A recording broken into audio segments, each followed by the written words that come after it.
Ampitiavana indray to klasy tovavy ny tsidiana ny tokatranao amin'izao takariva izao asaina mpanajana renao anaraka hatramin'ny farany ny fotoana ny fampanalam-baovao antsika eo amin'ny tontolo ny fampianarana avy hatrany isan-tsaratsika ny fotoanantsika amin'izao takariva izao miandry ny fanitsina ny teti-bolam-panjakana 524 no antony nampiato ny fandraisan'ny mpampianatra Frama ny tampikaraman'izy ireo araka ny fanazavana nentin'ny ministra ny fanabeazam-pirenena Andriamatoa Paul Rabary na eo aza zany dia nanambary ko ny ministra fa efa voavany olana ka azo ny tampikaramany izay tsy voaefa tao anatin'ny efa-bolana ireo mpampianatra Frama dia ho jerentsika ary ny sary.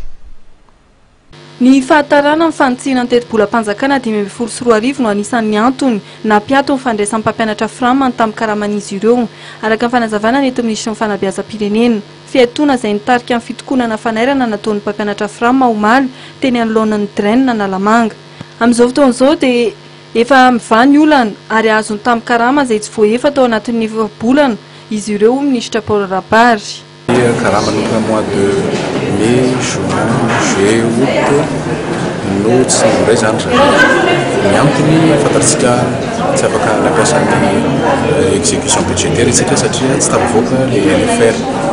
via ny andreny LFR daholo zany ministère rehetra dia tsy afaka nampiasan'ny vola eo ampelantanana zany ministère tsy afaka manao le engagement amin'ny subvention mettre Frama amin'izao fotoana izao efa nahazo dérogation tamin'ny ministère des finances isika dia efa mamoaka ny volan'ny mpampianatra Frama sy amin'izao fotoana izao satria maika loatra ny fahatarany besoin zany satria tara loatra le zany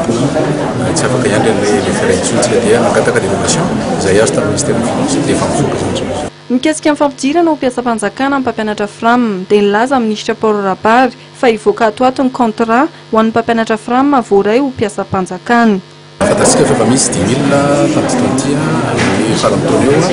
no tokony hivoaka ny contrat amin'ny fotoana mbola misy 10 000 indray dia manderak'izay amin'ilay izy misy fandaminana apetraka iarahana amin'ny syndicat rehetra ny ministère iarahana amin'ny ireo tompon-andraikitra isa-paritra satria mainga avy any amin'ny faritra ministra tsy misy ministra mainga avy aty amin'ny foibe. Raha ny fantatra dia mitombo ny teti-bolana tokana ho an'ny fampianarana ao anatin'ny teti-bolam-panjakana 2024 itony ny fandraisana ho mpiasam-panjakana amin'ny mpampianatra Frama.